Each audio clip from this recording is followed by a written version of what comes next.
다음 주를 준비하기에 딱인 금요일입니다. 장단 맞춤으로 다음 주를 무조건 맞춰보는 건 어떨까요? 김충성 위원님과 함께하겠습니다. 어서 오세요. 네, 안녕하세요. 네, 반갑습니다. 어떤 종목이든 어떤 장세든 장단 맞춤으로 우리가 잘 맞춰가면서 전략을 구사하고 있습니다. 오늘은 어떤 이야기 해주실지 궁금해지는데요. 먼저 준비된 주제부터 화면으로 만나볼게요. 다음 주 상승 주도의 섹터를 보도록 하겠습니다. 네옴시티, 우크라이나 재건 vs 붙었는데요. 앞서서는 우리가 네옴시티와 우크라이나 재건 두 가지 모멘텀을 같이 가지고 있는 종목을 선별해보자라는 전략을 잡아보긴 했습니다. 위원님은 어떠신가요? 일단 우리 시장의 흐름을 보셔서 아시겠습니다만은 차별화라든지 양극화 또 쏠림 현상이 지금 가면 갈수록 더 심화되고 있는 상황입니다. 오늘 같은 경우 어땠습니까? 우리가 그동안 관심이 없었던, 그래서 이제 생각지도 못했었던 그들 섹터, 종목, 이런 부분들이 지금 반응을 하고 있단 말이죠. 그렇다 보니까 이거 앞으로 또 이런 부분들이 반복이 된다면은 이게 우리가 또 어디에 초점을 둬야 될런지, 네, 또 이제 약간은 모호해지는 상황이기도 하죠.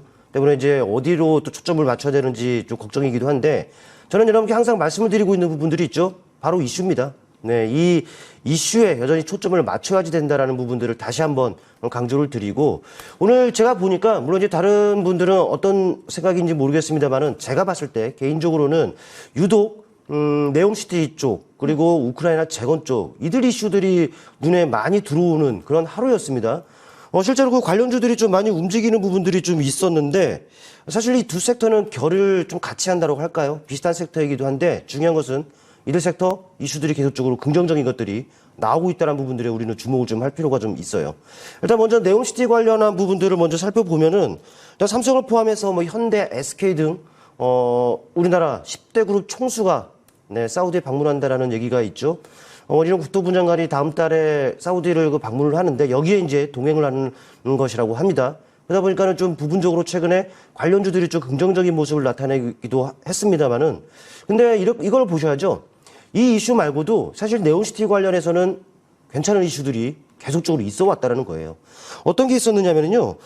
HD 그 현대인프라코어가 네옴시티에 들어가는 그 굴착기 같은 대형 그 장비들을 공급하기로 했다라는, 공급 계약을 체결했다라는 이런 기사가 이미 오래전부터 좀 있었던 상황이고, 또 삼성물산 같은 경우는 이 모듈러와 관련해서도 양해각서를, 그 상세한 양해각서를 체결했다라는 이런 내용도 좀 있는 상황이죠. 또 최근에 여러분도 아시겠습니다만 그 빈살만의 금고지기를 포함해서 주요 인사들이 방한을 하고 있습니다. 또 이와 함께 이 네옴시티와 관련한 그 이슈들, 논의들 꾸준하게 진행이 되어 왔다는 것을 여러분들 아실 겁니다. 이러한 부분들로 본다면은 또 오늘 같은 이슈가 전해진다? 앞으로도 계속될 가능성이 있겠죠? 이 자체만으로 봤을 때도 분명 모멘텀이 될 겁니다. 관련주들을 쉽게 밀리지 않게 하는 그 원동력이 될 것이고, 경우에 따라서는 탄력을 이끌어낼 수 있는 그런 모멘텀이기 때문에 우리가 꾸준히 관심을 둘 필요가 있지 않겠나 좀 말씀드릴 수가 있습니다. 더불어 본다면은 우크라이나 재건 쪽도 좀 이슈가 좀 있었죠. 오늘 같은 경우는 재건 협력 대표단이 우크라이나를 방문했다라는 얘기가 좀 있었죠. 여기에도 원희룡 국토부 장관이 등장을 합니다. 이 원희룡 국토부 장관이 이 대표단을 이끌고 또 zel렌스키 대통령도 만났다라고 하는데, 그렇습니다. 근데 이 이슈 외에도요, 이쪽 재건과 관련해서도 계속적으로 이슈화가 되고 있다는 부분들은 여러분도 접해보셔서 잘 아시리라 생각합니다. 이 이슈 외에도 이런 부분들이 있죠. 우리나라가 그 공식적으로 그 우크라이나 워킹그룹에 동참하기로 했다라는 이슈가 이미 오래전에 좀 있었던 부분들이고, 또 글로벌 각국은 어떻습니까? 평화회담. 또 여기에서 그 지원과 관련한 부분들 구체화가 되고 있는 상황이다라는 것이죠. 관련 이슈들을 꾸준하게 지금 나오고 있다는 것. 이 자체만으로도 여러분들 잘 아시리라고 생각을 하고, 또 무엇보다도 사업 규모가 큽니다.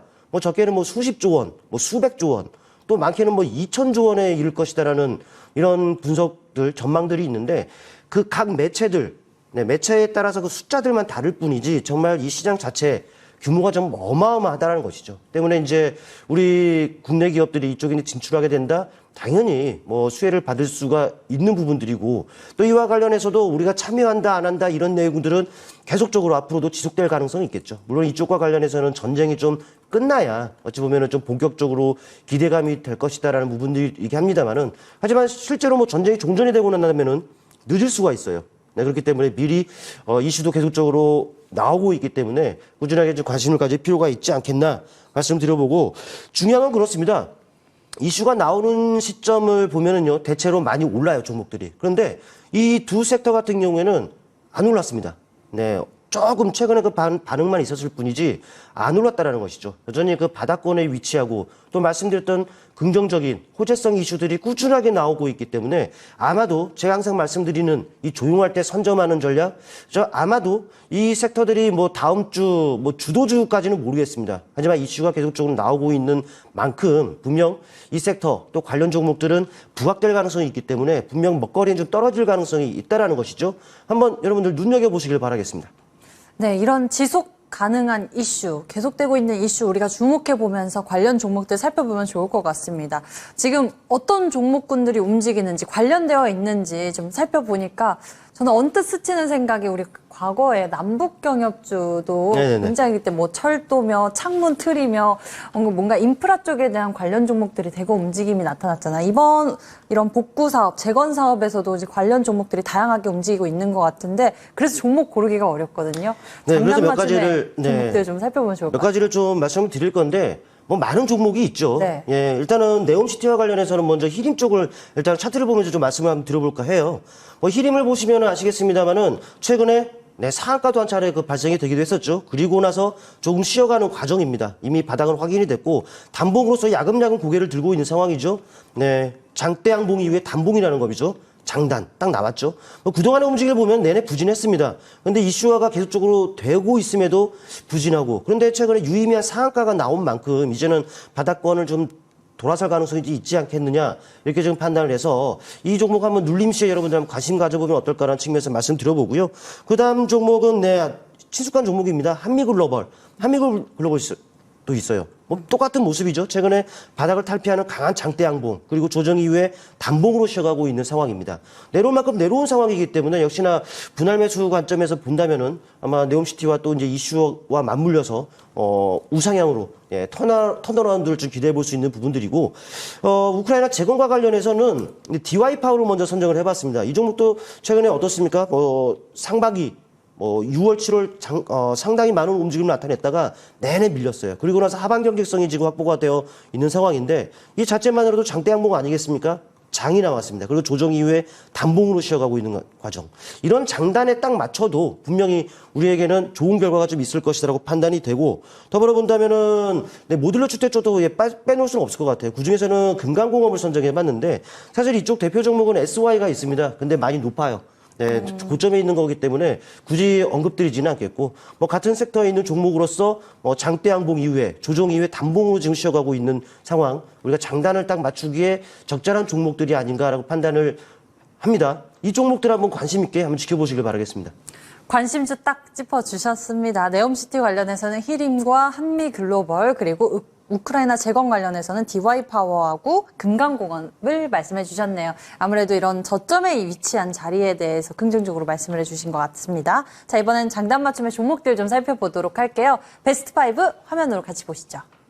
김충성 의원님의 종목들입니다. 장단 맞춤의 종목. 펜트론 최근에 주가 흐름 굉장히 좋았죠. 오늘 한때 또 8%의 변동성이 나와주면서 고가 갈아치웠습니다. 26,700원, 우리는 110%의 상승폭 함께 가져가고 있는 상황이고요. 뷰노 같은 경우에 굉장히 빨리 움직였습니다. 14거래일 만에 91%의 상승폭. 포스코 엠텍 오늘 좀 상승 변동성이 다시 나오더라고요. 14%의 변동성도 있었고요. SBB테크 로봇 감속기 쪽의 움직임도 최근에 좋았는데 지난 월요일에 68,200원 터치한 모습도 있었습니다. 이스트소프트 먼저 이야기 나눠볼게요. 지난 8월 30일 장단 맞춤의 전략으로 제시를 해주셨고요. 오늘은 상승 변동성이 굉장히 크게 나와준 모습입니다. 한때 12%의 상승 변동성. 요건 또 어떻게 다시 맞춰볼까요? AI가 좀 최근에 좀 약하잖아요. 그와 함께 조금 약한 부분들이 있습니다만, 그래도 이제 호재성 이슈들이 꾸준하게 있다는 것, 이슈들이 지속이 되고 있다는 부분들에 여러분들은 초점을 둘 필요가 있을 것 같아요. 일단 뭐 정부 같은 경우에는 아시겠습니다만 디지털 플랫폼에 지금 속도를 높이고 있는 상황이죠. 또 거대 AI를 그냥 키우기 위해서 1조 원을 지원한다는 이런 내용도 있고, 또 이 종목 자체가 또 보안 쪽입니다. 근데 이제 보안 쪽도 최근에 스물스물 또 관련 이슈들이 많이 나오고 있습니다. 또 정부가 유니콘으로 육성을 하겠다 의지를 보였었고, 아마도 다음 주가 되면은 무역 그 주요 인사가요, 사이버 보안 무역 사절단이죠. 네, 이쪽을 이끌고 또 이제 방한하기로 하는 이런 일정도 잡혀져 있습니다. 때문에 그런 이슈가 좀 있다 보니 관련주들이 또 반응을 하고는 했었는데 차트를 통해 보시겠습니다. 일단은 그렇죠. 친숙한 종목이기 때문에 별다른 말씀을 안 드려도 될 것 같은데 최근에 상당히 돋보이는 모습입니다. 8월 후반 바로 이 정도 시점에서 이런 게 추천을 드렸고요. 계속적으로 바닥을 다지다가 탄력을 나타냈습니다. 이미 목표가를 좀 넘은 상황에서 다시 내려온 상황인데 아마 저는 여러분께 항상 말씀드리고 있는 게 목표 주가를 넘으면 한 반 정도는 챙겨두자라는 말씀을 드리고 있습니다. 같은 관점에서 봐야죠. 뭐 제자리 지금 돌아왔습니다만은 끝나지 않았다고 판단이 됩니다. 반등 시도 충분히 가능하기 때문에 보유하신 분들은 뭐 긍정적인 시각을 유지하고 천천히 지켜보시면 될 것 같아요. 뭐 특이사항이 있으면 방송을 통해서 다시 AS 드리겠습니다. 그럼 다시 한번 저 며칠 전에 장대 양봉 기대해 볼 수 있는 건가요? 지금 자리에서? 저는 가능하다고 봅니다. 예, 이스트 소프트 그럼 지금 자리에서 좀 긍정적으로 볼 수 있겠습니다. 일단 목표가를 한번 넘어선 상황이기 때문에 보유하신 분들 비중 반 수익 실현하시고요. 지금 내려왔는데 다시 한번 이 탄력적인 움직임, 기술적 반등 기대해 보도록 하겠습니다. AI 서비스 보안 쪽에 관련한 기업이고요. 이번에는 뷰노 보도록 하겠습니다. 의료 AI고요. 18%의 급등세가 나와주기도 했었습니다. 뷰노. 이 자리가 좀 중요한 것 같거든요. 장단 맞춤의 그 자리에서 좀 장대 양봉이 크게 나왔는데 그 자리 좀 같이 보면 좋을 것 같아요. 추천드리고 약 1개월간 정말 어마어마하게 좀 달렸던 종목 아니겠습니까? 근데 최근에 좀 약간의 시장의 손바뀜이라고 할까요? 그렇다 보니까는 뭐 로봇주와 더불어서 AI 섹터가 좀 약한 측면이 없지 않아 있는데 근데 이게 과연 끝났을까요? 많이 올랐기 때문에 어찌 보면 이격을 축소하는 건전한 그런 눌림으로 보는 것이 맞다라고 판단이 됩니다. 굳이 말씀드리지 않아도 될 것 같아요. 왜? 이슈가 안 끊겨요. 네, 이 자체만으로도 모멘텀이 된다는 것은 계속적으로 제가 강조를 드려왔기 때문에 여러분들 꼭 기억을 하셨으면 좋겠고 다만 지금 눌림이 깊어요. 뭐 이미 목표 주가를 훌쩍 뛰어넘은 상황이기 때문에 분명히 AS를 드렸을 때도 반 정도는 챙기고 가자. 나머지는 추세 대응하자라는 말씀을 좀 드렸을 텐데 일단 남겨둔 물량에 대해서는 여러분들이 조금 걱정이 있을 수도 있습니다. 왜 고점 이후에 많이 밀렸으니까. 일단 그래도 기술적으로 보면은 20선과 지금 근접이 되어 있습니다. 심리적 영향이 기인한 저가 매수의 유입이라든지 이런 부분들을 좀 기대해 볼 수 있는 자리이기 때문에 기술적 반등 충분히 나올 수 있어요. 물론 이제 제가 봤을 때는 조금 더 내릴 가능성이 높습니다만은 안 끝났다라는 부분들 그렇다면은 이 종목 못 샀다, 이 많이 올랐던 부분을 놓쳤다. 아쉬운 분들이 많을 거예요. 하지만 이거 기회가 분명히 있습니다. 그렇다면은 이 자리에 다시 추천을 하거나 AS를 드리면서 다시 한번 타이밍을 잡아드릴 거니까 방송 집중해줘서 꾸준하게 잘 시청해 주시기 바랍니다. 뷰노 다시 한번 기회가 있을 것 같습니다. 매주 금요일 이 시간 장단 맞춤의 전략이 공개되고 있으니까요. 함께 해보시면 너무 좋을 것 같네요. 뷰노까지 좀 살펴봤고요. 이번엔 새로운 전략 받아보도록 하겠습니다. 앞서 우리가 이야기했었던 게 네옴시티, 우크라이나 재건, 지속 가능한 이슈 주목해보자였습니다. 오늘도 재건 관련해서 또 철강 관련주들의 움직임이 강세가 좋았는데요. 어떤 종목 전략 좀 맞춰주시겠습니까? 네, 뭐 종목은 동국제강을 선정을 해왔고요. 동국제강. 네. 사실 오늘 앞서서도 말씀드렸습니다만은 사실 우리가 관심 없었던 좀 뜬금없는 섹터들이 지금 많이 올랐었습니다. 그러다 보니까는 물론 이제 시장 코스닥은 좀 밀렸습니다만은 코스피가 상승했다 이건 사실 오른 게 아니에요. 체감 지수는 어쩌면 보면 마이너스가 맞는 시장이에요. 왜? 말씀드렸듯 전혀 생각지도 못했던 섹터들을 종목들이 반응한 날이었으니까 아마 이런 부분들은 당분간 좀 이어질 수 있다라고 판단이 돼서 그래서 종목을 좀 선정을 했어요. 또 무엇보다도 중국 쪽 오늘 경기 지표가 좀 발표됐죠. 뭐 생산이라든지 소비라든지 다 증가가 됐습니다. 뭐 나쁘다 했던 이 경기가 좀 반등할 조짐이 좀 있다라는 것이고 또 중국에서 그 지급 준비율이 인하가 됐죠. 이런 부분들이 뭐겠습니까? 경기를 살리고자라는 그런 중국 쪽에서 액션입니다. 추가적인 부양책이 나올 수가 있다라는 것이죠.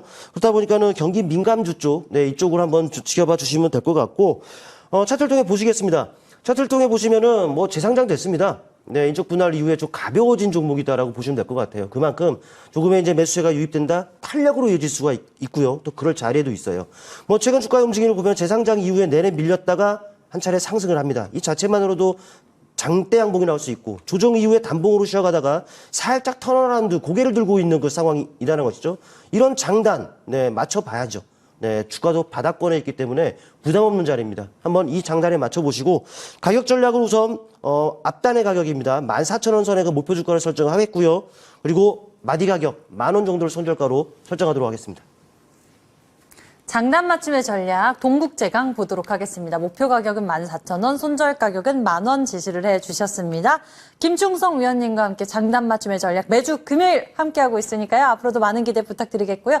위원님 여기서 먼저 보내드리겠습니다. 전략 고맙습니다. 고맙습니다.